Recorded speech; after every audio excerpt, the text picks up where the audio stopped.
5 de outubro de 2015, Maryland, Estados Unidos. A polícia recebeu a ligação de uma mulher dizendo que chegou em casa e encontrou seu marido imóvel na cama, sem responder aos seus chamados e com uma arma ao seu lado. Esse caso seria documentado como suicídio se a polícia não tivesse esbarrado em várias inconsistências pelo caminho, que apontavam para algo muito mais bizarro ocorrido dentro daquela casa. Meu nome é Viviane Cipriano e sejam muito bem-vindos ao canal Luz Acesa. E sim, eu tô de volta como se eu não tivesse sumido por 10 meses. Oi, sumida!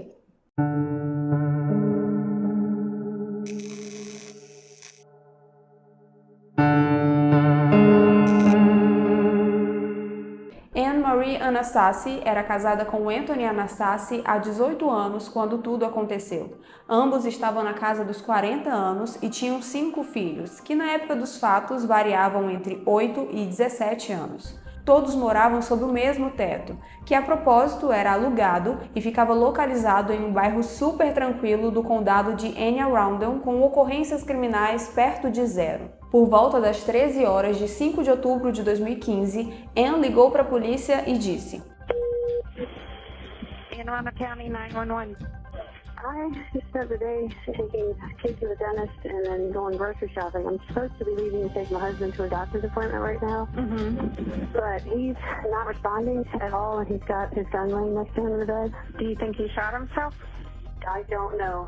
I didn't turn the lights on in the room. Logo na entrada da casa, os policiais encontraram uma mulher serena, meio tímida e que parecia indiferente perante a condição do marido. Ela pediu para que os oficiais a acompanhassem e foi caminhando até o quarto no andar de cima, desviando pelo caminho de montes de roupas e caixas de comida pelo chão. Segundo o detetive Paul, o quarto não estava limpo e nem arrumado. Havia papel, livros, filmes, roupas sujas e limpas misturadas pelo chão. Na cama, os policiais encontraram Anthony Anastasi, deitado de bruços e baleado na têmpora. E a apenas alguns centímetros do seu braço estendido havia uma pistola calibre 45.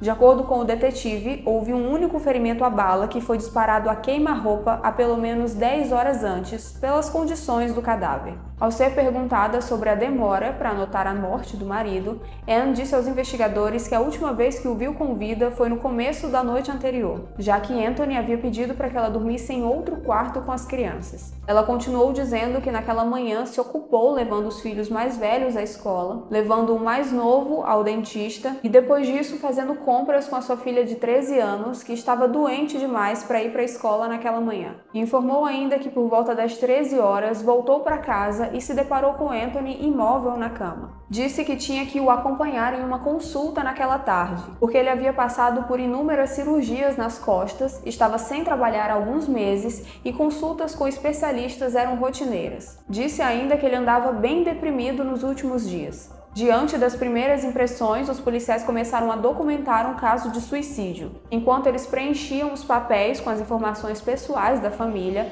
foi perguntado a Anne quantas pessoas moravam naquela casa. Ela disse que 8, nomeou seus 5 filhos, deu seu nome completo e o do marido. Mas isso são 7 pessoas. Foi aí que ela disse que havia uma hóspede no porão chamada Jacqueline Riggs, de 25 anos. Os policiais perguntaram se todos estavam em casa naquele momento, e Anne disse que a maioria dos seus filhos estavam na escola, que não tinha ouvido nenhuma movimentação no porão naquela manhã, então não sabia dizer sobre a hóspede. Mas se lembra de ter ouvido Anthony gritando e brigando com Jacqueline no porão na noite anterior. Ela disse que Anthony voltou do porão agindo de forma hostil, que quando a encontrou no quarto principal pediu para que ela saísse, que colocasse os gatos para fora dali, que fosse dormir com as crianças e que não fosse incomodar Jacqueline no porão. Os policiais então desceram as escadas escuras até o porão a fim de perguntar para Jacqueline o que ela sabia sobre a noite anterior, mas acabaram se esbarrando em algo que os surpreenderam.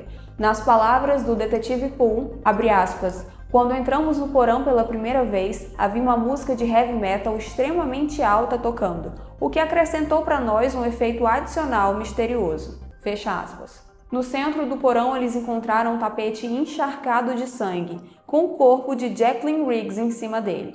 O detetive continuou dizendo, abre aspas, havia sangue nas paredes, sangue no chão, sangue na cama. Estava claro que Jacqueline Riggs lutou contra seu agressor com base nos ferimentos defensivos encontrados em suas mãos e braços. A cena do crime foi extremamente brutal. Fecha aspas.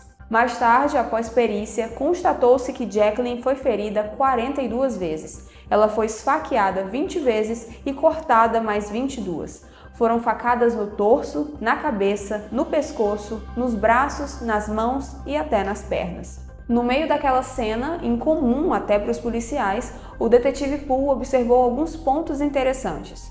A porta que dava diretamente para o jardim da casa estava trancada, assim como as janelas. Além disso, o cômodo estava repleto de lixo e objetos pessoais desorganizados. Anne sugeriu que Anthony, um homem propenso à violência, esfaqueou Jacqueline até a morte antes de tirar a própria vida. E para Poole, a pessoa que assassinou Jacqueline saiu do cômodo subindo as escadas, então tudo indicava um assassinato seguido de um suicídio. Mas uma constatação do legista foi o bastante para revirar esse caso de cabeça para baixo. O projétil encontrado dentro da cabeça de Anthony era pertencente a uma munição 380, e essa bala não é compatível com a pistola calibre 45 encontrada ao lado do seu corpo. Simplificando, a arma encontrada ao lado de Anthony Anastasi não disparou a bala que o matou. Então, como poderia um homem se matar e trocar a arma que usou? Na delegacia não se falava mais em assassinato seguido de suicídio, e sim de um duplo assassinato a sangue frio. Os detetives chamaram Anne e a sua filha de 13 anos para algumas perguntas sobre o que elas poderiam ter visto ou ouvido naquela noite. E em um interrogatório gravado, Anne contou aos policiais o que realmente estava acontecendo naquela casa. A relação do casal era repleta de conflitos, traições e violência doméstica. What's the worst threat he ever made towards you? Held his gun to my head and told me to get out of his house. And when was that? That would have been a couple months ago. Okay. And I'm told if I ever tell the police about it, I ever tell anybody about it, he's going to kill me and whoever I tell. Ela relatou que a família morou em Michigan por algum tempo, e lá, numa tentativa de salvar o casamento, Anne e Anthony decidiram colocar uma terceira pessoa na relação, a jovem Jacqueline Irene Riggs. Segundo ela, o trio teve contato íntimo apenas algumas vezes. Depois, Anne não quis mais participar daquilo porque ficou claro que a atenção do marido estava voltada apenas para Jacqueline. Anne não pôde garantir, mas ela acha que quando decidiu parar com aquilo, Anthony não teve mais contato com Jacqueline. Mas um ano após a família se mudar para Maryland, Anthony comunicou a Anne a sua decisão de convidar Jacqueline para morar com eles. E a jovem se mudou para o porão da casa no verão de 2015. Mesmo sem Anne participar da relação, Anthony e Jacqueline passavam horas no porão sozinhos. E não era raro ele descer e ficar a noite inteira lá, enquanto Anne e as crianças ficavam lá em cima sozinhos. Ela disse aos policiais que os dois pareciam uma dupla, e ela a excluída. Mas ao ser questionada se ela sentia ciúmes daquela relação, ela respondeu que de jeito nenhum. I have to ask this question, Anne. Do you think that your husband and Jacqueline were messing around? Oh, I know they were. They were, and how do you know they were? Because he'd spend he'd spend a lot of nights down there with the doors locked. Okay. Like a lot of them. Did you ever confront him about it? I was told that basically to mind my own business, he's going to do what he wants to do, and if I don't like it, I can get the out of the house. Okay. And I'm not going to abandon my kids and leave them in that kind of situation. So I'd regularly tell him, well, she needs to get out. If you're going to stay with her, then you can both get out. Why are you here in the house if you don't want to be with me? You can just pack up and go.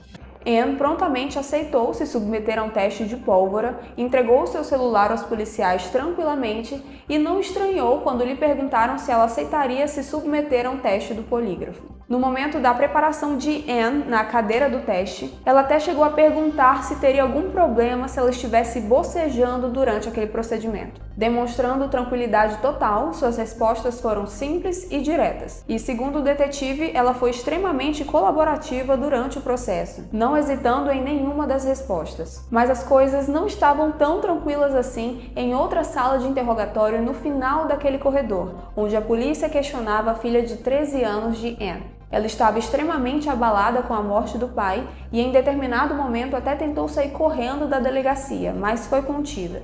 A garota disse que Anthony era um pai atencioso, amoroso e carinhoso, e que os outros filhos também pensavam como ela. Todos o respeitavam e amavam. Ela relatou ter ouvido certo dia Jacqueline e seu pai conversando sobre a possibilidade de terem um bebê juntos. E um fato interessante é que os policiais encontraram naquele porão um teste de gravidez usado. Nesse meio tempo, os policiais localizaram no celular da garota o registro de uma ligação dela para sua mãe, que durou cerca de 10 minutos. Tudo dentro do aceitável se não fosse o dia e a hora daquela chamada, às 3 da manhã do dia do crime. E apesar disso, ambas foram liberadas, e dias depois, Anne foi chamada novamente na delegacia, mas dessa vez foi para receber os resultados do teste de pólvora e do polígrafo. There's a couple things I need to clear up real quick. Certainly. The test that they took from your clothes and your hands, well, they were all sent off. Probably found lots of cat milk on there. Well, we found a lot of gunshot residue on you and on the clothes. Really? Yeah. That's weird. E foi aí que o detetive informou a ela sobre o resultado do teste do polígrafo. Abre aspas, você falhou no polígrafo. Você não apenas falhou, você foi reprovada. Fecha aspas. Além disso, informaram sobre a questão do projétil e da arma impossível de ter sido usada para matar Anthony. The gun that was found next to your husband was tested, okay? And compared to the bullet that was found in his skull, okay? There is no possible way that that weapon fired that bullet that was in your husband's head. We've got some phone records. And that night, you and talked for 582 seconds, 3 in the morning. That's about 10 minutes. That might have been a butt dial. That's not a butt dial. That's a long conversation. This is bad for you. This is real bad for you. You understand that? As mensagens de texto mostravam que Anne e a filha estavam realmente planejando os assassinatos. E assim, Anne se livraria do marido abusivo e a filha se livraria de uma jovem que estava destruindo a sua família. Mas as reviravoltas desse caso não acabam por aí. Pelas mensagens foi possível perceber que nenhuma das duas cometeu os assassinatos. Havia uma terceira pessoa envolvida, o namorado de 18 anos da garota, chamado Gabriel Ezekiel Struss. Segundo o porta-voz da polícia, Gabriel não tinha antecedentes criminais e foi criado nas ruas até os 7 anos, chegando a ser tratado por depressão. Ele praticamente se criou sozinho e se sentiu acolhido pela família Anastácia. Anne e a sua filha conseguiram convencê-lo de que Anthony e a sua amante eram terríveis abusadores e ofereceram a ele uma proposta irrecusável diante da situação em que se encontrava. Anne disse a Gabriel que ele poderia morar na casa assim que aquelas duas pessoas fossem mortas, e passaram então a organizar como tudo seria. Encontraram uma mensagem de Gabriel dizendo que ele cortaria a garota e prenderia o pai. Os policiais então esperavam interrogar um assassino frio e calculista, mas deram de cara com um jovem desesperado confessando a sua culpa. Disse que Anne Anastácia foi a mentora de todo aquele plano brutal. Segundo ele, Anne e a sua filha de 13 anos foram buscá-lo em casa e disseram para que ele ficasse no quintal, esperando até que todos dormissem. Horas se passaram até que Anne o chamou na cozinha e lhe entregou uma pistola calibre 380. Com a arma no bolso do moletom e uma faca na mão, ele desceu as escadas até o porão.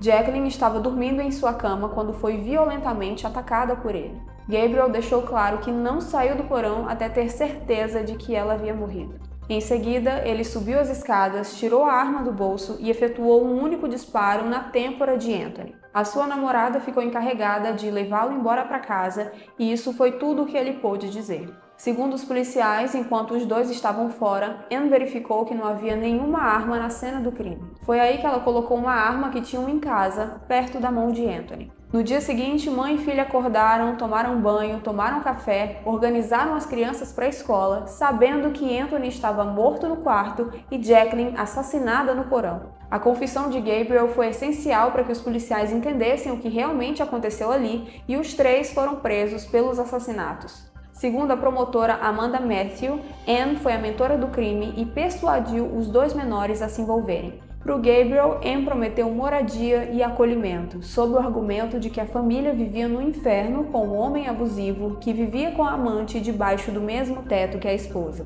E para a filha de 13 anos, Anne prometeu a vinda do seu namorado para casa e o sumiço da amante que tanto atrapalhava suas vidas. Anne não se declarou culpada, decidiu esperar que seu caso fosse levado aos tribunais. Ela foi detida sem fiança após uma breve audiência no Tribunal Distrital do Condado de Anne Arundel. Ela recebeu 2 acusações de assassinato em primeiro grau, 2 acusações de assassinato em segundo grau, uma acusação por portar arma de fogo e por usá-la no cometimento de um crime. E enquanto Anne estava na prisão, ela acabou se entregando durante uma ligação telefônica. Ela acabou dizendo que não devia após ouvir a gravação de que aquela ligação seria gravada. This call will be recorded and subject to monitoring at any time. Even though we all think that the world is a better place for him being gone, and that her stupid switch should have known something was going to happen, getting 12 jurors to see the same thing is a problem. The problem is, it's not only him. There's also a 24-year-old girl that was dead in my basement. She moved into my house with me and my 5 kids from to the state of Michigan. She shouldn't have moved down here. She should have moved into my house. How could you possibly have thought that was going to go well? Quando os advogados foram confrontados com as ligações, eles imploraram para que Anne fizesse um acordo judicial para evitar um julgamento muito prejudicial a ela. Assinar o acordo significava que, embora Anne afirmasse sua inocência, ela admitia que havia evidências suficientes que resultariam em sua condenação, e o acordo foi assinado. A sua defesa afirmou que o passado abusivo de Anne desempenhou um grande papel em sua tomada de decisão. Alegaram que ela vivia um relacionamento que envolvia espancamentos e ameaça. Além disso, Anne teve todo o seu dinheiro de um fundo fiduciário gasto por Anthony na compra de eletrônicos e motos. Segundo os advogados, ele sempre mandava ela pedir dinheiro para sua família, e o objetivo dele nos últimos dias era comprar um carro para Jacqueline. Eles detalharam ainda um episódio em que Anthony a trancou em casa por vários dias durante uma tempestade de neve, e outro em que ele não a deixou entrar em casa após uma briga que tiveram. Em maio de 2017, Anne foi condenada a 2 penas de prisão perpétua. Na época, ela tinha 44 anos e teria 60 anos atrás das grades pela frente. Segundo o procurador do estado de Maryland, Yes Adams, abre aspas, ela representa um tipo diferente de mal, porque enquanto Gabriel Struz empunhava a arma, ele era uma marionete dela. E para mim, isso é mais sinistro do que literalmente puxar o gatilho. Anne Anastasi recrutou uma garota de 13 anos para planejar um assassinato e recrutou o namorado de 18 anos da garota para executá-lo. Já sua filha de 13 anos, que não teve nem o rosto e nem o nome divulgados, foi para uma instituição juvenil e será libertada agora em 2023, aos 21 anos. Já Gabriel recebeu 2 acusações de assassinato em primeiro grau, 2 acusações de assassinato em segundo grau, 2 acusações de conspiração para cometer assassinato em primeiro grau, 2 acusações de conspiração para cometer assassinato em segundo grau e 1 acusação de uso de arma de fogo em um crime doloso de violência. Em junho de 2016, Gabriel se declarou culpado e, como parte de um acordo de confissão, ele foi condenado a 60 anos de prisão. Em uma carta escrita para um jornal, ele disse, abre aspas, achei que o que eu estava fazendo me tornaria um herói, quando na realidade isso só me transformou em um monstro. Tantas pessoas foram feridas por causa das minhas ações. Espero que a família das vítimas um dia possa me perdoar e entender o quanto eu estou arrependido. Fecha aspas. O crime ficou conhecido na época por resultar em 2 pessoas mortas, 3 na prisão e 4 filhos que perderam os pais e a irmã. As crianças agora estão morando com a família de Anthony, que se recusa a falar com a imprensa sobre o assunto. E eu vou ficando por aqui, mas antes de ir embora, deixem o like pra mim, pode ser? E quem não for inscrito, trate logo de resolver isso, porque estamos rumo aos 5.000 inscritos. Desculpa pelo sumiço e obrigada pelas mensagens nesse tempo em que eu estive ausente. Noivei, casei, mudei de casa, então tive que concentrar tempo e dedicação nessas questões. Mas eu prometo que a gente se vê semana que vem, tá bom? Tchau!